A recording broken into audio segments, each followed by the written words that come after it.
going into the ministry, and it was an exciting time. Life was really good. The ministry, when it came to Penn State and got things started there, it was going well. I had the privilege of meeting what was to be my future wife, Denise, and I was excited. We were planning to get married. I remember I was mentioning this with one of my seminary professors. We were just having a casual conversation, and I was telling him how excited I was to be getting married here in May, and he was really gracious, and I mean, he was excited for me, but I'll never forget, he stood there and smiled, nodding his head, and he said, "Well, Tim," he said, "welcome to the next phase of your sanctification process." And I said, "Okay, I had no idea what he was talking about." It went right over my head, but it didn't matter, you know. It was, like I said, exciting time. God had about 4 years before this time period, he had really changed my life, invaded my life. I came to saving faith in Jesus, and just my whole perspective on life had changed. A new direction. My junior year of college, I had felt the Lord calling me to ministry. And by my senior year, that's what I was progressing, and was accepted on staff with, at that time, Campus Crusade for Christ, and life was good. Got married. Marriage was good. Not only that, we were able to build a house, and that was something pretty exciting for Denise and I. So the ministry was good. Marriage was good. Life was good. I began to think, I'm good, you know? I was seeing God work and do some pretty exciting things through our efforts, and I kind of was falling into maybe a wrong type of perspective with regards to myself. And about, I don't know, somewhere in that first year, my wife will tell you, that the shoe kind of dropped. And I began to realize that I wasn't so good. And I started to see that, you know, I could really be, I had the capacity to be very self-centered. And that frustrated me. And not only that, I just, you know, was kind of wondering what God was doing here. And but he was opening my eyes to a very significant, a very serious type of aspect in terms of the Christian life. And that is that the life as a Christian is a marathon. It's a process. It's not a sprint. And I had kind of fallen into that thinking that Christianity was, you know, that I had arrived, basically. And this morning I want to look at that aspect, the aspect of in Peter's life, where I think maybe he had fallen into that kind of perspective, that kind of attitude with regards to his own life himself, and that he maybe had arrived. But that isn't the case. You know, there's a verse, if you have your notes, you're following along, there in terms of your notes, there's under intro, there's a verse in Philippians 1, in verse 6, it's been a comfort to me all these years, where the Apostle Paul says this. He says, "Being confident of this, that he who began a good work in you will carry it on to completion until the day of Christ Jesus." You know, as I mentioned, I began to realize that, you know, I'm in a process. I haven't arrived, still haven't. And in fact, none of us will arrive until we go to be with the Lord. But until that time, there are going to be challenges. And there are going to be successes we're going to see spiritually in our lives, and there are going to be some defeats too. And we're going to look at this in terms of Peter's life, where I think he maybe had come to this point in his ministry where, you know, ministry was good, life was good, and maybe he thought he was good. And we're going to find out, no, Peter's going to fail again. And it's important, again, as we look at Peter's life, to again, kind of go back over a little bit of the historical context.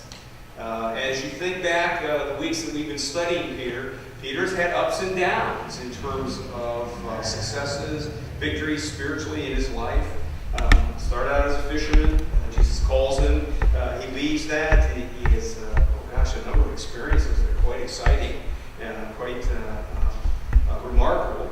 And he just continues on to also see some defeats. You may remember the weekend where he denied the Lord, and how that must have been a very difficult time for him. But then eventually he recovers from that.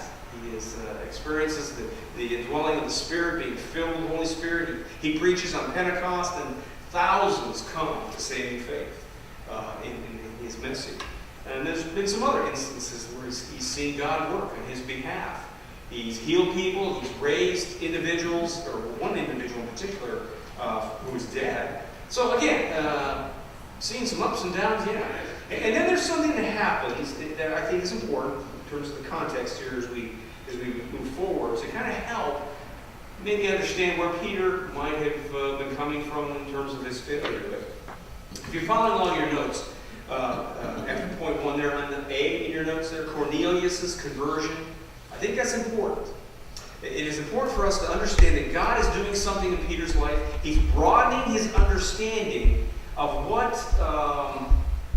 the storyline, you could say, of God's redemption, what that storyline is going to look. See, there's a lot of change that is happening at this point. If you have your Bibles, you want to turn to Acts 10. I just want to kind of go over some of these verses here that kind of help lay this foundation in terms of Peter's understanding of the kingdom of God, how that's changing. As I mentioned, the story plan of God's redemption for mankind is changing. Peter, in verse 9, he's up on top of the roof. He's having a time of prayer. He's become hungry. They're preparing food for him. Verse 11, he has this vision as he's praying. People are preparing food. And he sees a sheet come down from heaven, 4 corners. And it contains all kinds of 4-footed animals, verse 12, as well as reptiles and birds. And then he hears a voice say, "Get up, Peter, kill and eat." Peter says, "Surely not, Lord. I have never eaten anything impure or unclean." The voice then speaks to him a second time. "Don't call anything impure that God has made clean." Now again, this vision has to happen 3 times, okay, for Peter before he really begins to kind of understand, or at least he's pondering. It happens 3 times for emphasis so that Peter will not just slough it off. While he's wondering about this situation, there is an entourage of men that had come from Caesarea down to where Peter's at. Peter's in the city of Joppa. There's a man by the name of Cornelius, who is a Roman centurion. Verse 22, when the men come to Peter's house, they share this with him. He is a Gentile. He's a Roman officer. But he's God-fearing. Now, he's not a believer, but he fears or he respects the God of Israel. And God has told him, you need to go send an emissary, a group of men down to Joppa to find Peter. Have Peter come up and speak to you. And so when Peter hears this, he accepts them in. Verse 24, next day, Peter starts off towards Joppa with a group of other Jews from the city to go to Caesarea, where Cornelius is. Now, in verse 34 of our text, when Peter gets there, okay, and Cornelius has called together his relatives and friends to come hear Peter. And Peter says this, he began to realize, he says in verse 34, he says, "I now realize how true it is that God does not show favoritism, but accepts from every nation the one who fears him and does what is right." Why is that? Well, because of this vision he has seen in terms of now the food that God had called Israel to abstain from, it's not clean food. They can eat that food. And so he's beginning to connect the dots here that there's something very significant going on more than just dietary laws here. And again, as he's preaching, we drop down to verse 44 of our text there in chapter 10 of Acts. It says, while Peter was still speaking these words, the Holy Spirit came on all who heard the message. The circumcised believers, those are the Jewish believers, who had come with Peter were astonished that the gift of the Holy Spirit had been poured out even on Gentiles. Now remember, just a few chapters before Acts, or before chapter 10 here, when Peter preaches and the church is established, it's made up of Jews, 3,000. In fact, up until this point, that was all that made up the church. Cornelius is the first one who is now receiving the Spirit as a Gentile, pouring out of the Holy Spirit. Remember, Peter preached about that in Acts 2. And so they're beginning to see that the kingdom of God is something that is not just going to be rooted in Jewish ethnicity, but it's going to be open. It's going far more than that. It's going to be a calling out. God is calling out a worldwide people for himself. It's going to be made up of Jews and Gentiles. And that is something that is at this time, was very shocking, I think, to the Jewish audience. Probably even to Peter was one of the reasons why God gave him the vision in chapter 10 of Acts that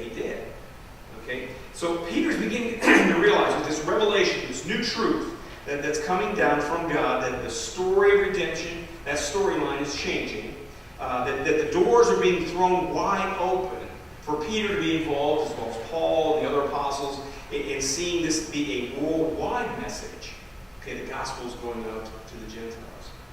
Something very different that's happening here. And so Peter's had this amazing experience. Okay? But there's also there's something that happens in chapter 12 that I think is going to help us maybe understand why Peter shows a bit of duplicity, as we will get to that point in a second here. Point B, persecution intensifies. In Acts chapter 12, there's an incident that happens where King Herod arrests some of those who were believers in the church. And he has one of them, he wants to persecute, but he has one of them killed, and that was James, who is the brother of John the Apostle. Not James of Jesus, but he has this James put to death. And when he sees that this meets with the approval among the Jews, he then proceeds to arrest Peter, throws Peter in jail, and of course, if you go on and read the story, you'll notice that something happens supernatural where the angel that night comes and basically releases Peter. So again, we're seeing God has his hand on Peter's life. There's some amazing experiences that Peter's having. But there's this issue of a change. Now, let me stop and ask you, let's go back to that vision that Peter had about the animals being clean. What was it about the dietary laws in the Old Testament? Was it the food that the Gentiles ate, was that bad food? Was it just not healthy food? No, that wasn't why God gave the Jews those laws. Was it because the Jews were better than the Gentiles? No, that wasn't the reason either. It was because back then, as is true in some cultures even today, one of the most intimate forms of fellowship that you can have with somebody is to sit down and have a meal with them. Because what that constitutes is it means that we're on the same page. That we have a relationship that is significant, it's growing, you are significant, you are important. And you see, God didn't want his people. It wasn't that the Gentiles were less important or less significant. It was that their gods were evil, that they worshiped. And so he wanted to protect his people, the Jews, from being influenced, by having these meals. And so the food was a way in which it set the Jews apart from the others, that they were different, not better, but different. And it was a means to protect them from buying into the influence of these gods that the Gentiles worship. Now what happened was, over time, the Jews began to think, you're eating pork over there, that's bad, that's evil, that makes you bad, that makes you evil. Remember, Jesus was conversing with his disciples, and one time he said, look, it's not the food that you eat that defiles you, it's what comes out of the heart. And even he said before this vision, all food is clean, it's not dirty. But the Jews had kind of carried that mindset, that attitude that, a Gentile person is dirty because they eat, unclean food. And so God has to give them this cultural change, this value change in their minds, and realizing, that's really not the issue. And Peter gets it. And of course, that's why he goes there to Joppa, and he's willing to communicate the gospel message to this Gentile. And we begin to see now the gospel, the Spirit of God is being poured out even on Gentiles. And of course, now when we get to the point that we're going in terms of Paul's confrontation with Peter, it's just important to understand that culture, a little bit of the background of the history of what's going on. Because we're going to see Peter act in a way that is hypocritical. It kind of reminds me of the poem that Edgar Guest wrote concerning duplicity.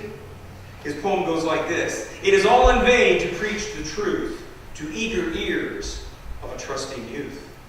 If whenever that lad is standing by, he sees you cheat and hears you lie." Jesus warned his disciples that they must beware of hypocrisy. Hypocrisy is pretending to be something we aren't. It carries with it the idea of acting with a mask over our face. Jesus is saying that hypocrisy is a terrible sign of trouble in our hearts, and it waits for the day of exposure. See, duplicity is not the way to live. Point 2, if you're following along your notes. In Galatians chapter 2, the Apostle Paul addresses this issue because there is a raging debate that is going on among the church at this time. The debate had to do with what are we to do with all of these Gentiles that are becoming believers? And there was a large group of Jews that were saying, well, they need to become Jewish. Well, that makes sense. I mean, Jesus was a Jew, right? The word, the Old Testament came from Israel, came from Jews. They had the temple. You know, the temple represented the presence of God. I mean, that kind of made sense. Had it not been for this vision that God had given Peter, and Peter living, understanding that, no, that's not the way it should be. And so the Apostle Paul, addressing this issue in part to these churches in Galatia, uses an experience, a confrontation that he had with Peter. Again, if you're in Galatians chapter 2, verses 11 and 12, I'll read those to us so we can kind of pick up the flavor here where we're going. In verse 11 it says this, that when Peter came to Antioch, and Paul obviously was there, he said, I opposed him to his face because he was clearly in the wrong. Before certain men came from James, he used to eat with the Gentiles. But when they arrived, he began to draw back and separate himself from the Gentiles because he was afraid of those who belonged to the circumcision group. Again, back in Acts 10 and 11, it's recorded that God graciously allows Peter to open the door of the gospel message to Gentiles. He gives him that vision I talked about, we had read, and he sees now that all people in all places are precious in God's sight. And the gospel is not just for the Jewish nation. And of course, again, the aspect here is one of Peter recognizing that, yes, it is important. It is important now to sit down and have a meal even with Gentiles because of that connectivity, acceptance now. Otherwise, there's going to be two churches. There's going to be a Jewish church and there's going to be a Gentile church. And again, none of the apostles wanted that. They were all in agreement that there needed to be one. Well, and again, in the Jewish culture of this time, it was important. It was a huge matter in terms of who you sat down at a table and ate with. And so Peter goes to Antioch. We're not sure why. Probably because he heard that the Gentiles were coming to saving faith there. Paul also joins there. And when he gets there, when Peter gets there, he sits down and has a meal with the Gentiles. Which again, culturally was a big thing for a Jew to do. It was something very different. But again, God is working in a different way. But he sits down with him and he has a meal. The problem is this, he flip-flops in terms of his attitude. Point A, you following along there? In his attitude, his actions towards the Gentiles of Antioch. Because there's some Jewish hardliners that come up from Jerusalem. They're probably there for the same reason, to see what's kind of going on here. And Paul says that to the Galatians that when Peter first arrived in that city where this ministry was exploding, he was enjoying uninhibited fellowship with the Gentiles around this common table. But then when these hardliners came up, he stops that. He doesn't do that. And so there's this issue of hypocrisy that's going on here. Again, what should have been happening here, Peter should have said, to the Jewish people that came in, we need to all sit at the same table and eat. But he doesn't do that. Going to be, following along your notes there, he does something different. He withdraws fellowship. Regular fellowship, he won't sit down, he won't eat with the Gentiles. And he's probably thinking to himself, well, you know what, I don't want to upset the Jews that are going to go back to Jerusalem. I've got to go back there, and let's just try to minimize the conflict.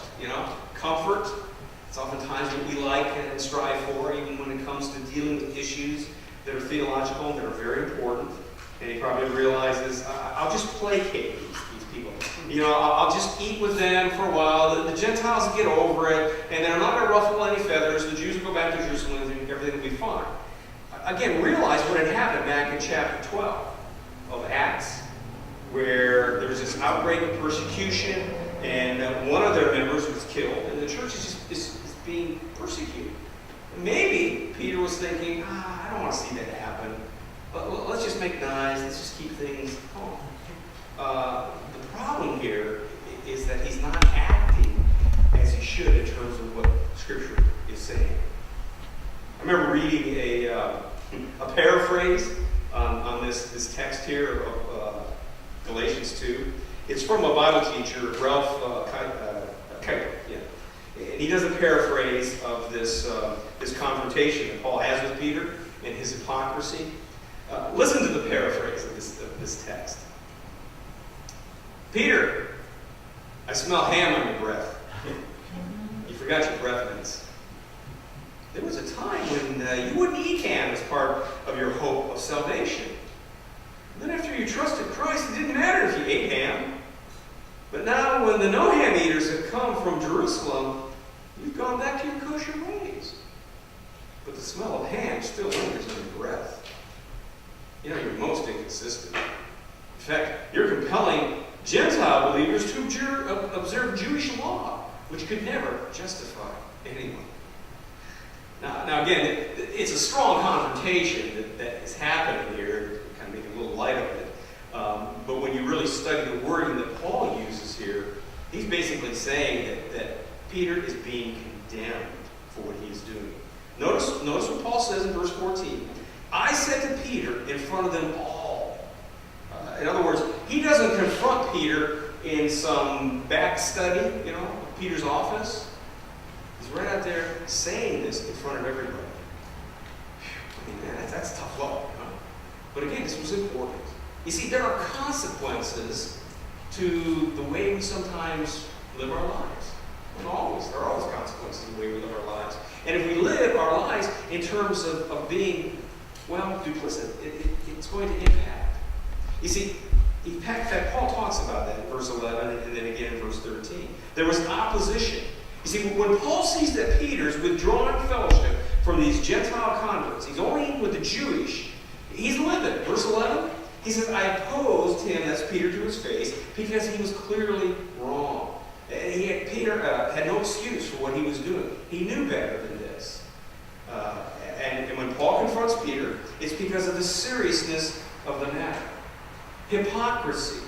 It's a great word. It comes from the world of the ancient Greek theater.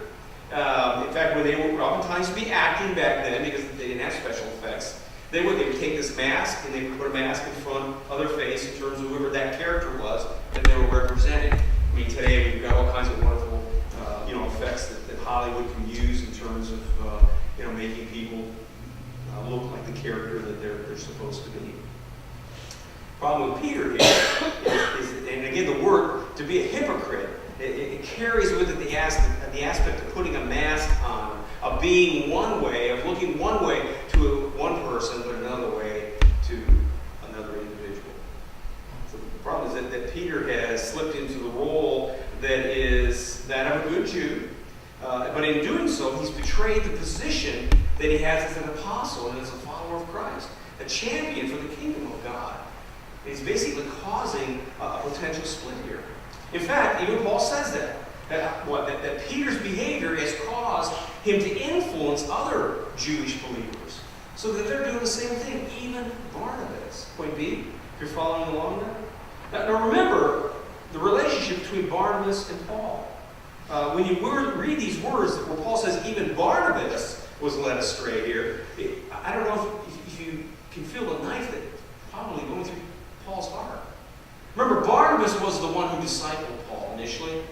If you remember the history of Paul, he was the persecutor of the church. Nobody wanted to get near to him when they found out he had come to the side of being a Christian, being a believer. They didn't trust him. Only Barnabas was willing to meet with him and disciple him, and he went on at least one missionary journey with Paul. He was probably Paul's best friend at this point. And so you see, even the actions of Peter is creating a serious rift in a relationship between two brothers. Hypocrisy is important to understand, to realize, and to deal with. And again, Paul calls Peter out in front of everyone else. Verse 14 there, the latter part of that, verse 14. He says, Peter, even you can't fulfill the Jewish law. Why are you imposing Jewish customs on these Gentile believers? So calling Paul to account. Now, you may be sitting there saying, well, what difference does that make to me? Well, the difference is this. We need to be sure that, again, we don't fall into that trap. And look, let's be honest. We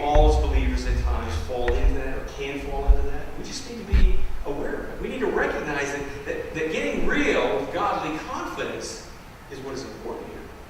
In fact, that's what Paul says there. In point 4, if you're following on in the notes there, verse 14. He says, when I saw that they were not acting in line with the truth of the gospel, that's when Paul confronts Peter and tells him what he did. Peter has failed in precisely the area where God has entrusted him with his greatest responsibility. The proclamation of the gospel. And you maybe see there saying, well, okay, Tim, what I'm doing. I'm not Peter.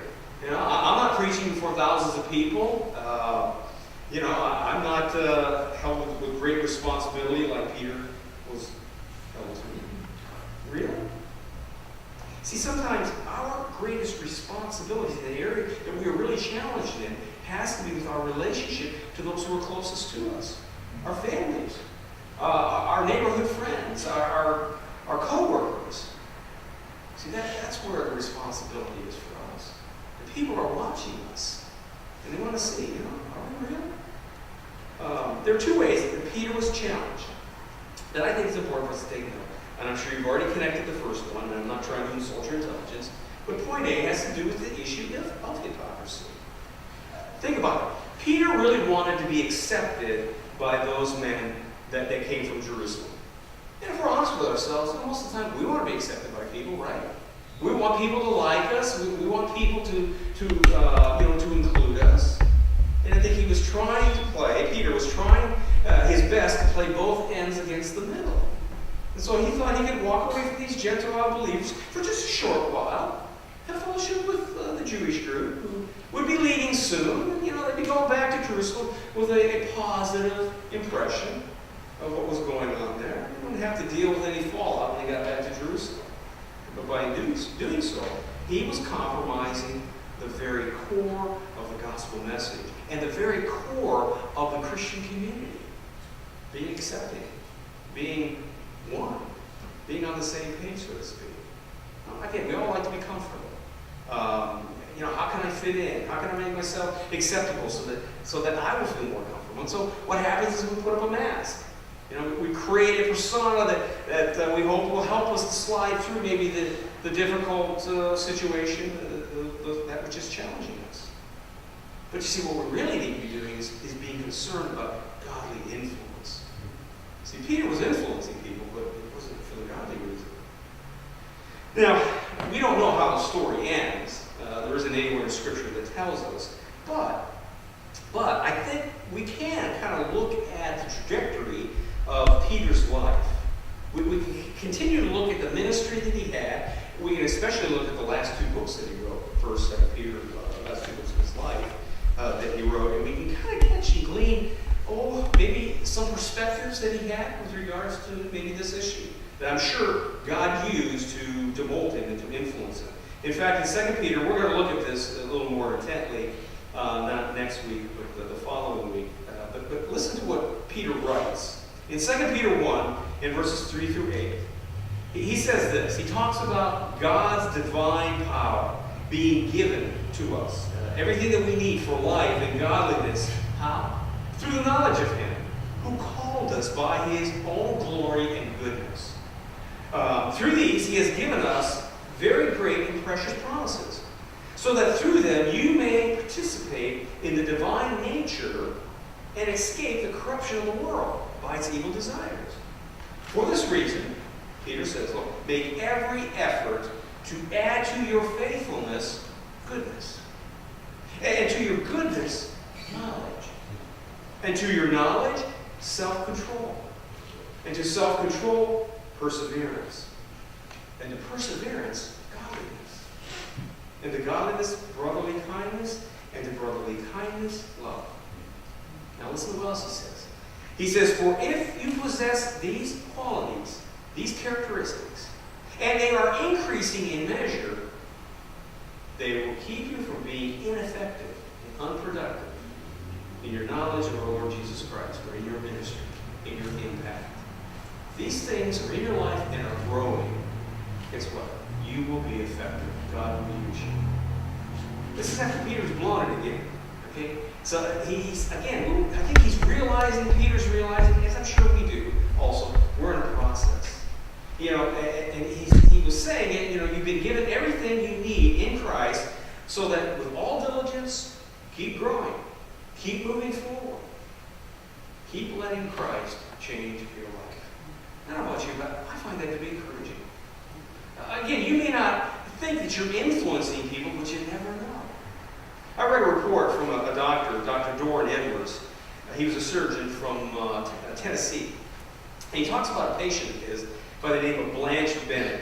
Her husband was an alcoholic. He had died, left her with 2 children. And you know how it is, parents, right? Raising kids, it's never easy. Finances were tight. Life was difficult. She wasn't a Christian. And she came to him one time for some tests. She was having some problems, and physical problems. And through the test, the doctor began to realize, she has cancer. And the cancer was in multiple organs of her body. The problem was back then there was no treatment for that.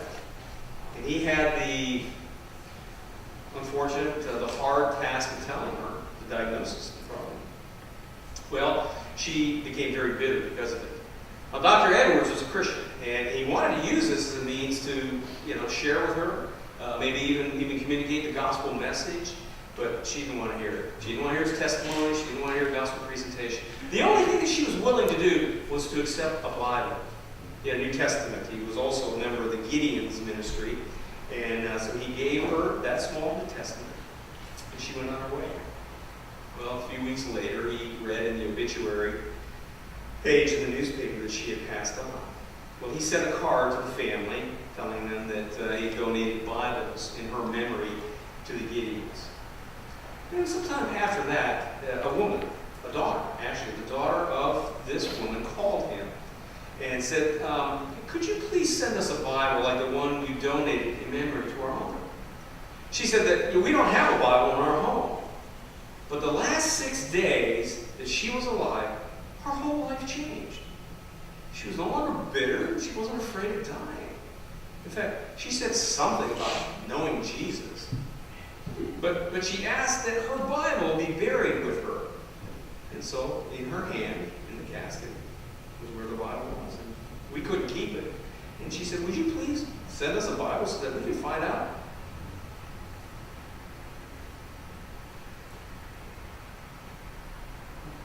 Would Mama find out? Found out? I'm sorry, I choked up. Forgive me. Would Mama found out? And so he gladly did. He sent the Bible, sent a number of Bibles to them. And he said, to this date, the daughter, the son, and one sister has come to saving faith in Christ. You never know the influence that one can have in terms of being real with God and trying to communicate our illness to others. Okay, nice story, so what? To me, the Bible seems to be saying that the only way out of that honesty and transparency with one another is to not put masks up, to be who we really are. In other words, to give people the benefit of the doubt and to believe the best in each other. And to give each other the freedom to fail. Because we're going to mess up. Peter messed up. But there's some points of application that can help us, I think, as we look at this. We try to draw this to a close. First of all, if you're looking in your notes, or I would encourage you to write these down. As believers, we are accountable to one another. We really can't live our lives thinking that, hey, I can do whatever I want, please myself, and expect people to look the other way. See, God's standard doesn't apply to us in that way. We need each other to help us in terms of maintaining a right kind of walk with Christ, a right kind of relationship. Sometimes it even means, we've got to experience confrontation. Someone confronting us in an area where, we've been wrong. That's that aspect of being accountable. Accountable to a life of integrity, inviting others to do the same, as they watch us go through situations like that. Secondly, as Christians, we are going to have an impact in other people's lives. We represent Christ to the world. You know that. And the world is watching us. And so the issue is this: whether people model the Christ they see in our lives or not, we are to be affecting their attitudes. How? By our lifestyle. Our actions will have an impact. Even though they may not accept our Jesus, they may not accept Christ, there's ways in which we can have an influence, whether it's saying, you know what, that's not right. Or, you know, this is what's wrong. And communicating that at times. Again, I think we need to live our lives in conformity with what we believe and what we're being taught. Knowing that even a whiff of hypocrisy can cause unbelievers to turn away and Christianity and disgust with regards to our Christianity. And thirdly, we need to be committed to truth. Realize our God is the God of truth. You've heard me talk about this before, but I think we need to have it reinforced. Isaiah 65:16 says this: whoever invokes a blessing in the land will do so by the God of truth. He who takes an oath in the land will swear by the God of truth. John 14:6, Jesus said this: I am the way and the truth. And Jesus also went on to say in John 16:13, but when He, the Spirit of truth, that's the Holy Spirit, comes, He will guide us into all truth. And so again, if we claim to be a child of His, but in ways we deny that claim of the aspect of being His child, well, we're not living in terms of keeping up with the truth. That's what John says in 1 John 3:18. He says, dear children, let us not love in words or tongue, but in actions and in truth. Again, we should be known as Christians who are people who are known for our unwavering commitment to what is right and what is truthful. Well, God brought accountability into Peter's life through Paul. And Paul, fortunately, was willing to act, to get into Peter's face, so to speak, and to say, hey, Pete, you stand condemned in this issue. You know, there's no way that you can justify what you're doing here. And as a result, it really impacted in a positive way, I think, not only Peter's life, but it has shown us a way in which we can, I think, deal with this. You know, like the common cold, the disease of hypocrisy seems to affect all of us from time to time. But if we remember to keep accountable to one another and reflect on how our lives are impacting others, and then commit ourselves to the truthfulness of God's Word and living that out, then we can minimize the hypocrisy that will come at times into our lives. Let's pray. Father, we again come before you just recognizing that we're needy people. We need you to help us. And I thank you for what you did in terms of working in Peter's life. I know that must not have been a fun thing for Paul to do, to stand before those individuals publicly, to do this to Peter. They were all both on the same page as apostles. It must have been hard, but it was important. Father, will you help us as your children to live lives that are not lives of duplicity, but that we would be trying to just walk with you in honesty, integrity, doing the best that we can. And Father, may we be Christians who are willing to give each other the freedom to fail, the benefit of the doubt, always believing the best, unless otherwise shown. Again, because of that, we be sure to give you the praise and glory as we ask it all in Christ's name. Amen.